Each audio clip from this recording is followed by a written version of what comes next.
Vamos a continuar con la explicación de nuestra pequeña exégesis, nuestro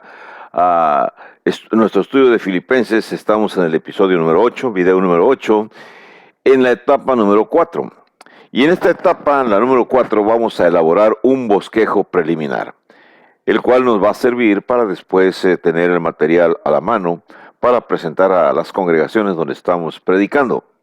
En la última ocasión, en el video 7, me quedé analizando en el versículo 4 la palabra siempre en todas mis oraciones, hablando acerca de que doy gracias a mi Dios. Bueno, ahora en esta sección, en esta parte, vamos a ver el punto B. El punto B es cuando dice siempre en mis oraciones. El versículo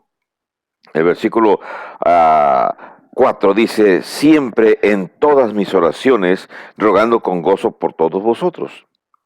¿Qué significa eso de siempre en mis oraciones?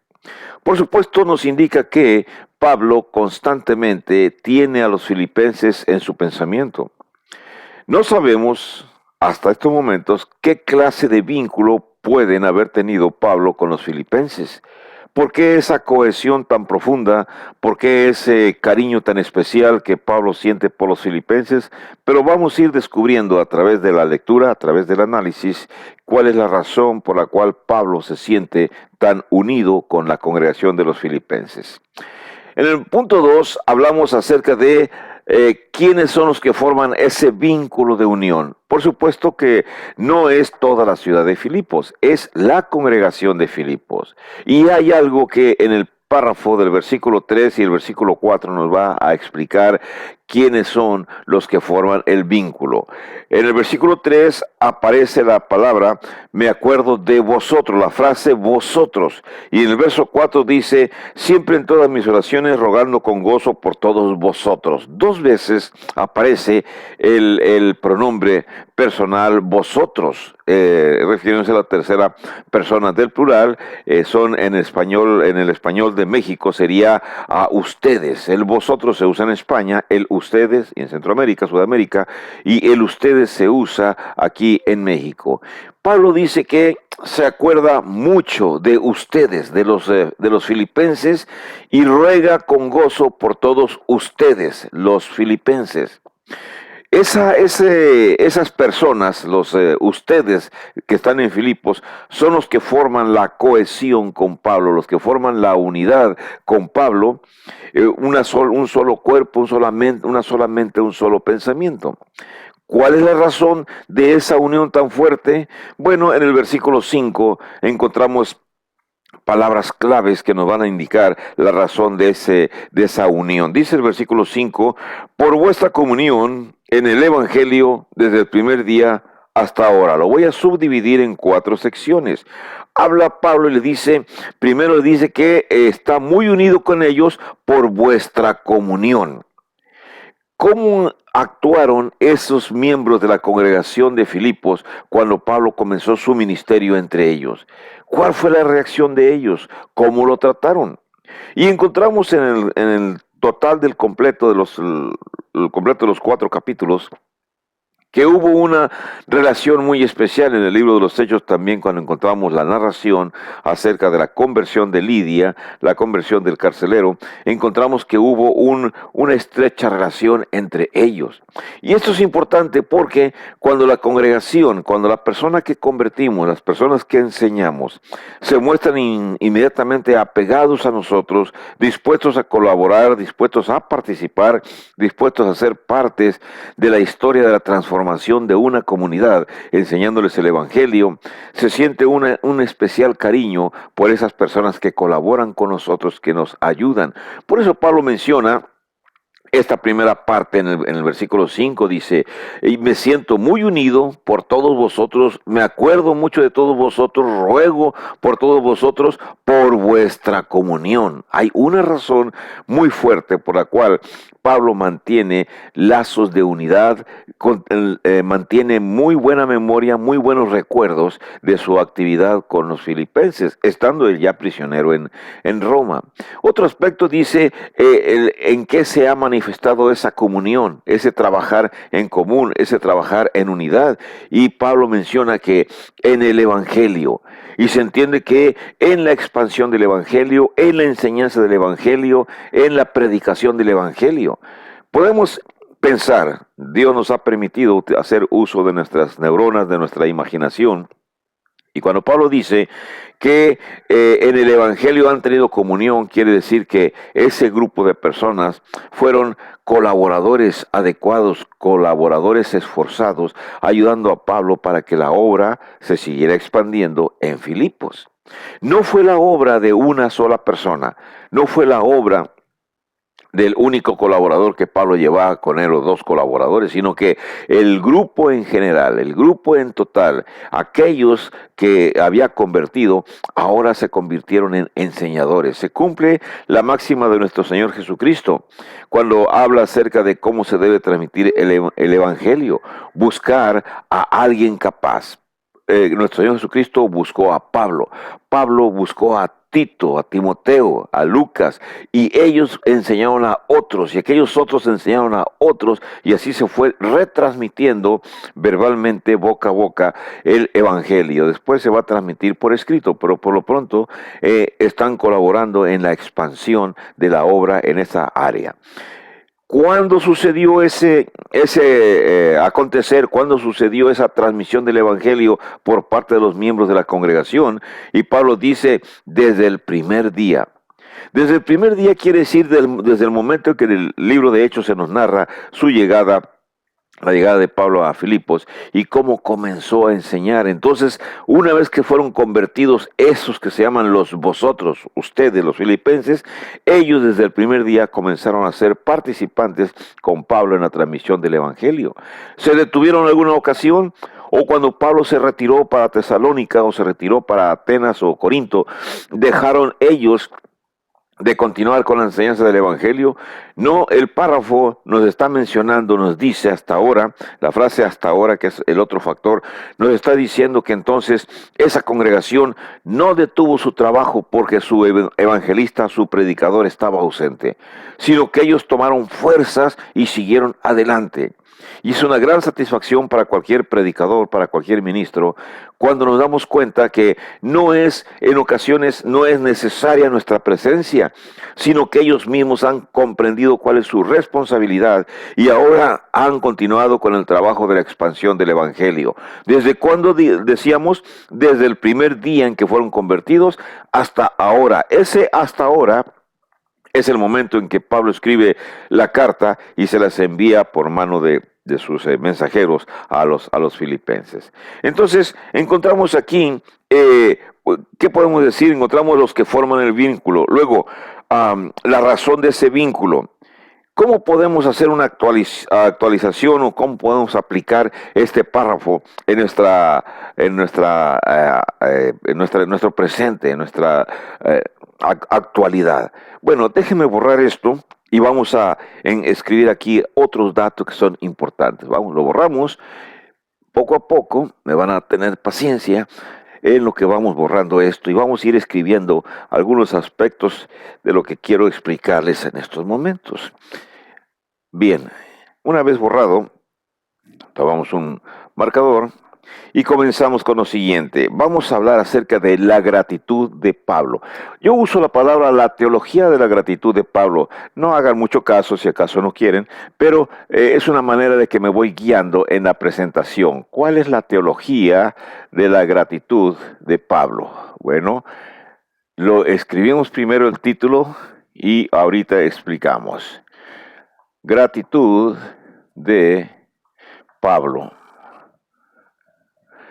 Y dicen que en el aspecto de la enseñanza, cuando utilizamos peras y manzanas para enseñar gráficamente las ideas, el proceso enseñanza-aprendizaje se facilita. Y bueno, vamos a mencionar de esta manera. Primero, Pablo está mencionando algo importante que ustedes y yo tenemos que mencionar. Menciona lo siguiente: él pone a Dios como el promotor de todo. No sabemos cómo es Dios físicamente, así que lo personificamos nada más o lo ponemos en Dios de esta manera para entender lo siguiente. Dios le vamos a dar el honor y el valor de todo. Dios es quien provocó todo. Es quien provocó todo en Filipos. ¿Cómo que es el que provocó todo en Filipos? Sí, exactamente. Dios provocó todo en Filipos por esta razón. Él fue el que inició la obra con Pablo, él fue el que continuó la obra con los filipenses y él es el que la va a terminar hasta el final, cuando llegue el momento del juicio final. Darle la honra a Dios es importante, por eso cuando Pablo dice en el versículo 3, dice, doy gracias a mi Dios, que es algo necesario que todos tenemos que hacer, porque Dios es quien es el promotor de todo movimiento evangelístico en cualquier parte del mundo. Así que Dios provocó todo, entonces Pablo expresa su gratitud en primer lugar a Dios. Pablo expresa su gratitud en primer lugar a Dios porque sabe que Él es el iniciador de todo lo que se hizo, lo que sucedió en Filipos, que es algo importante que nosotros no tenemos que olvidar constantemente. O sea, Dios es quien promueve en primer lugar, siempre en primer lugar, a Dios, el que hace que cada cosa suceda en el mundo. El apóstol reconoce a Dios como el que cambia al hombre, como el que cambia sus propósitos. Pablo expresa su gratitud a Dios y reconoce a Dios como el que cambia, como el que cambia al hombre y sus propósitos y su entorno. Eso es importante porque no hay otro ser. Voy a poner la palabra y su entorno para que entendamos que es en general. Dios cambia al hombre y cambia su entorno, sus propósitos, sus metas. ¿Qué clase de metas o qué clase de ideas tenían los filipenses antes de ser cristianos? Las mismas ideas, los mismos planes que tiene toda la gente, todo el mundo, cuando es mundano. Posiblemente trabajar, divertirse, crecer, tener sus hijos, tener sus nietos, preparar lo que sea necesario para la hora de su muerte e irse a un destino incierto, porque la teología griega, el panteón griego, el sistema de dioses griegos, no es satisfactorio. Si los filipenses se han convertido en cristianos, este grupo de filipenses, significa que no están muy satisfechos con el panteón, los dioses griegos, con Zeus, con Júpiter, con Mercurio, con la diosa Diana. No es satisfactorio para ellos y buscan y anhelan algo más. Y Pablo llega precisamente para cubrir el vacío que ellos tienen, un vacío acerca de el más allá. Quién es Dios para ellos es importante, y a presentarle Pablo las evidencias de que Cristo es el Dios personificado, es el Dios convertido en hombre, los filipenses lo aceptaron. Ahora bien, eso nos indica lo siguiente: Dios intervino, fíjense bien, Dios intervino en la ciudad de Filipos y cambió muchas ideas y cambió mucha gente. Entonces, Dios es el que origina todo, es el inicio, es el principio de la transformación de cualquier congregación. Dios utiliza elementos humanos. ¿Qué cosa pasó entonces en Filipos? Bueno, en Filipos un grupo de personas fueron transformadas. Ese grupo de personas van a ser especiales. En Filipos, estas personas transformaron la localidad, transformaron la comunidad, y esa iglesia adoptó la ética. Filipos, esta iglesia adoptó la ética divina. Esta iglesia adoptó la ética divina. Quiere decir que las palabras de Dios, los planes de Dios, los conceptos de Dios transmitidos por Pablo fueron aceptados. Ellos aceptaron los propósitos de Dios, aceptaron la visión de Dios, aceptaron los propósitos de Dios, aceptaron el plan de Dios, aceptaron los propósitos y planes de Dios y planes que Pablo les está explicando y que les dice que provienen de Dios. Esto es importante, es importante. La visión que Dios tiene el hombre, que tiene Dios, la visión que Dios tiene del hombre, la visión que tiene del hombre, los filipenses la aceptaron. ¿Qué visión tiene Dios acerca del hombre, acerca del pecado, acerca de su propósito de vivir? Bueno, la visión que Dios tiene de ellos es que puede transformarse. Entonces el hombre tiene planes, tiene propósitos, tiene visiones, pero cuando ellos conocen a Pablo, cuando ellos conocen la enseñanza que Pablo llega, entonces todos ellos se hermanan en una sola visión, la visión que Pablo les menciona cuando les enseña el Evangelio. Entonces su mentalidad fue trastocada, su mentalidad fue cambiada. Y es importante entonces que entendamos lo siguiente. La congregación local, la congregación de Filipos, es una congregación que fue producto de la obra de Dios utilizando la capacidad que Pablo tiene. Así que usted, hermano predicador, hermano evangelista o hermano miembro de la congregación que ayuda a la evangelización, siéntase contento, siéntase adecuadamente alegre, porque usted es parte de la obra de Dios. Usted es prácticamente el que hace o realiza la actividad de Dios. La congregación local es la obra de Dios en el mundo. No esperemos convertir o hacer cientos de congregaciones o convertir miles de personas. Su congregación local, esa congregación local, esa es la obra, su obra. La obra es la base del trabajo de Dios. Así que lo que haga usted en el mundo, lo va a usted a hacer en el lugar donde usted se encuentra. Por supuesto, estos se encuentran en Filipos. Pero si eliminamos la palabra Filipos y si ponemos la palabra del lugar donde usted está, vamos a poner aquí un nombre extra, vamos a poner, ejemplo, Villahermosa, Tabasco.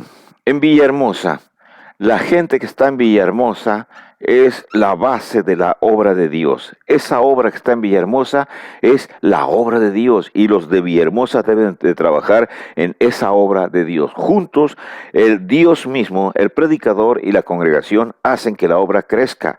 ¿No le gusta a usted o cambiamos la palabra Villahermosa y vamos a poner otra obra? Vamos a poner Yucatán. Vamos a poner Mérida y en Mérida los hermanos que se encuentran en Mérida son la base de la obra de Dios. Los hermanos que se encuentran en Jalapa son la base de la obra de Dios, son lo que Dios quiso hacer en el mundo, se está haciendo a través del trabajo del predicador, del evangelista, de los trabajadores de la congregación de Jalapa. Esta es su obra.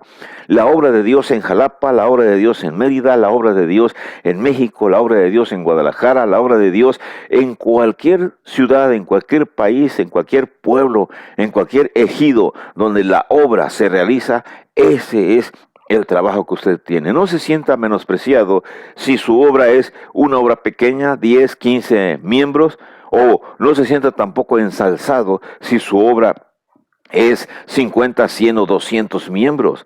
Siéntase usted comprometido porque usted está participando juntamente con su evangelista y juntamente con Dios. Cuando Pablo dice en el texto, las letras anteriores que escribimos, que Pablo da gracias porque la congregación ha participado con él en la expansión del evangelio desde el primer día hasta ahora. Usted también. Desde el primer día hasta ahora, esa obra, la suya precisamente, es su obra, es su congregación donde usted está trabajando, ese es su Filipos, donde Dios lo ha enviado a usted para que usted trabaje en la obra. Pablo reconoce entonces que Dios es quien provoca todo y en estos versículos expresa su gratitud hacia Dios, reconoce a Dios como el que cambia al hombre, el que cambia su entorno y el que cambia también sus propósitos. El apóstol reconoce eso en sus frases. La congregación local es entonces la base de la obra de Dios en el mundo.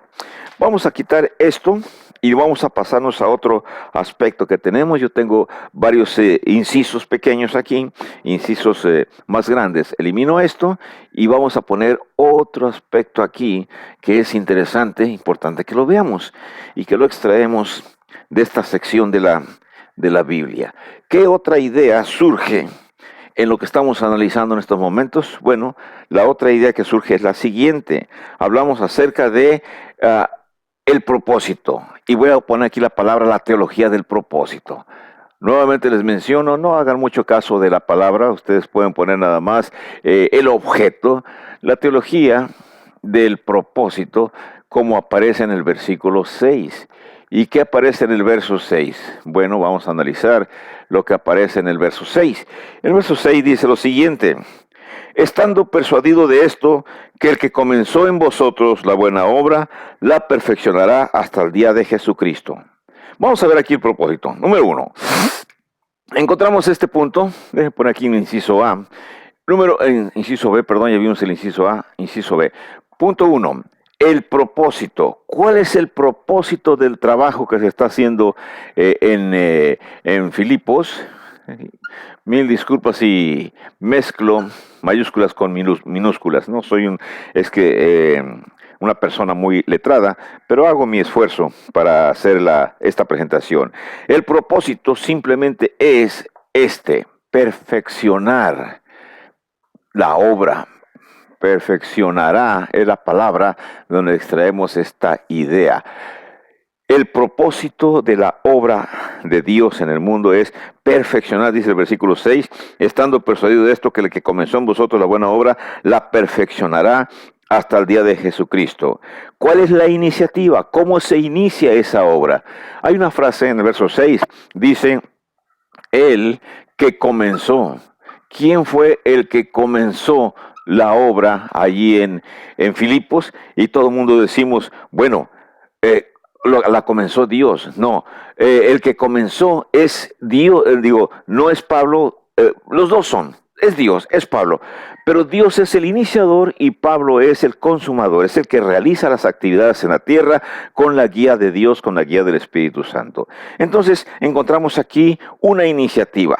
Vamos a ver aquí, en lugar de poner así, voy a poner lo siguiente, la iniciativa.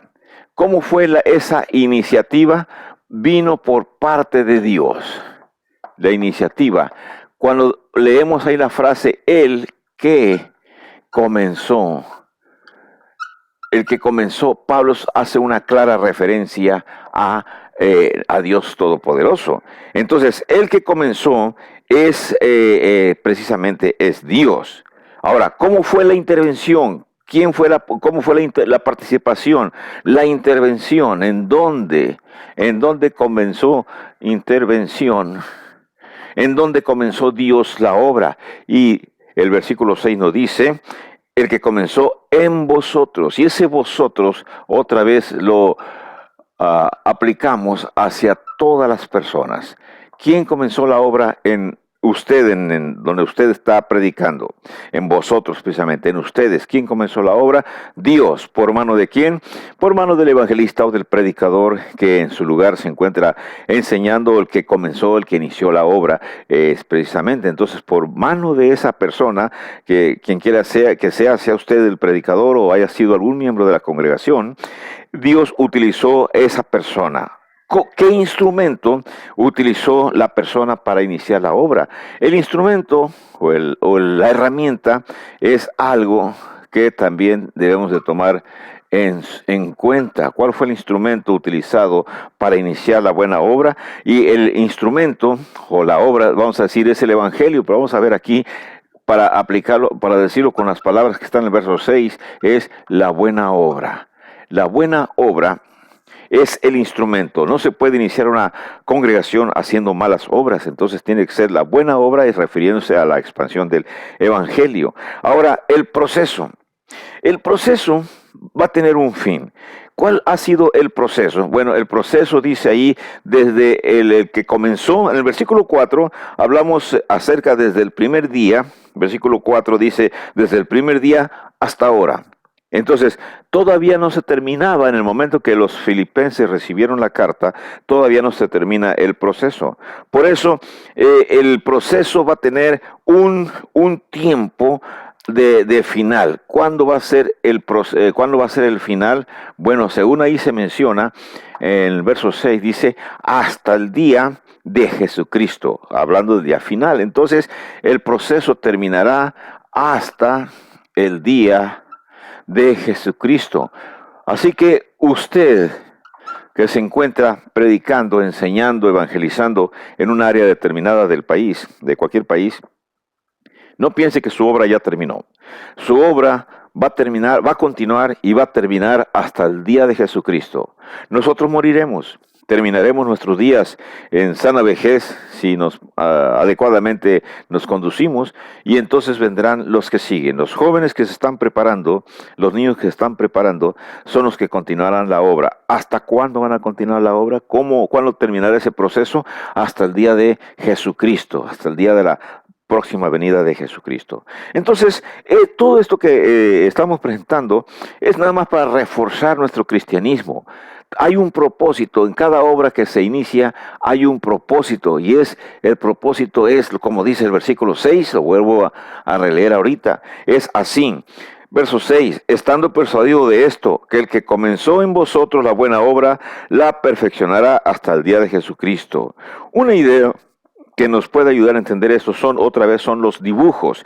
Pablo utiliza entonces ahí varias palabras que vamos a utilizar.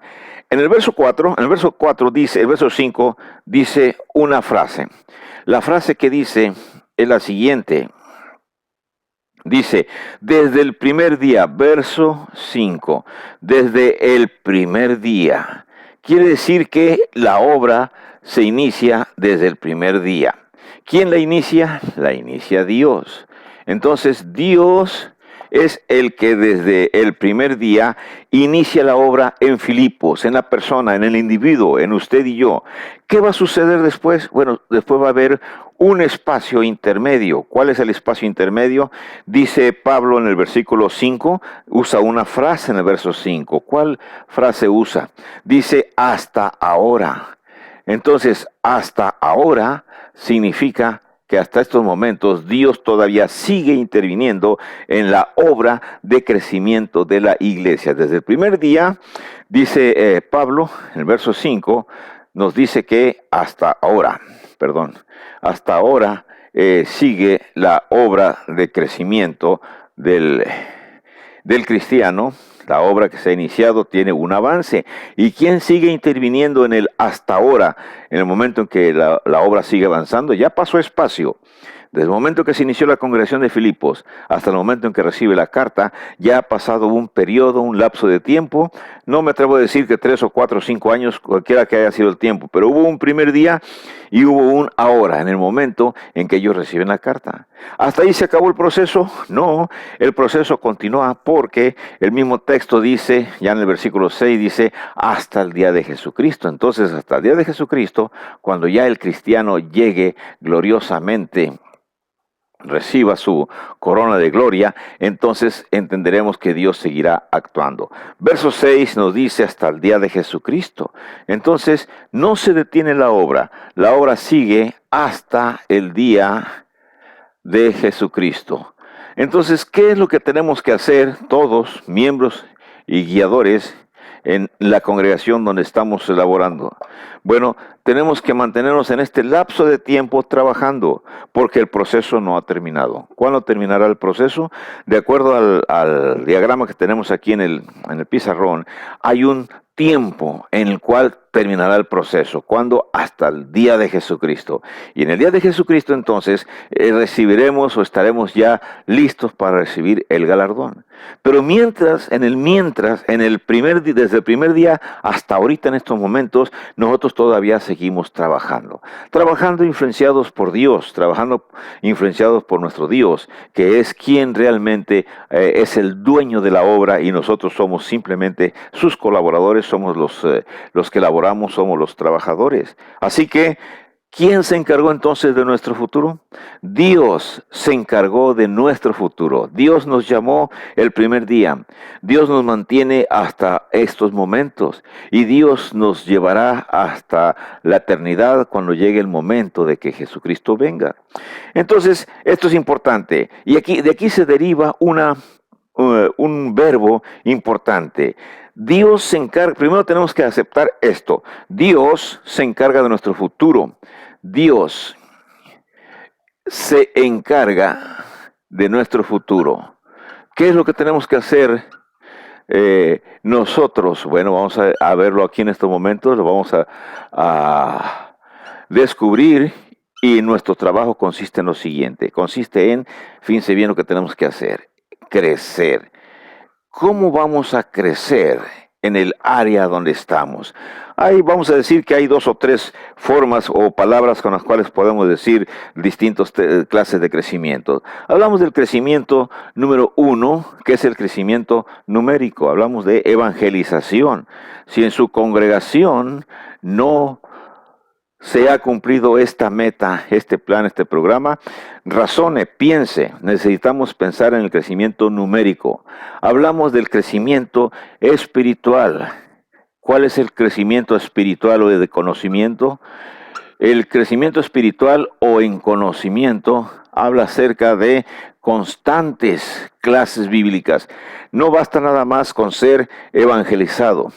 Evangelizamos y estamos cumpliendo con la meta de crecer numéricamente.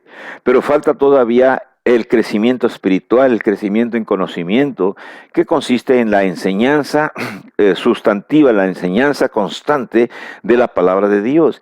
Y hay algo más que vale la pena mencionar.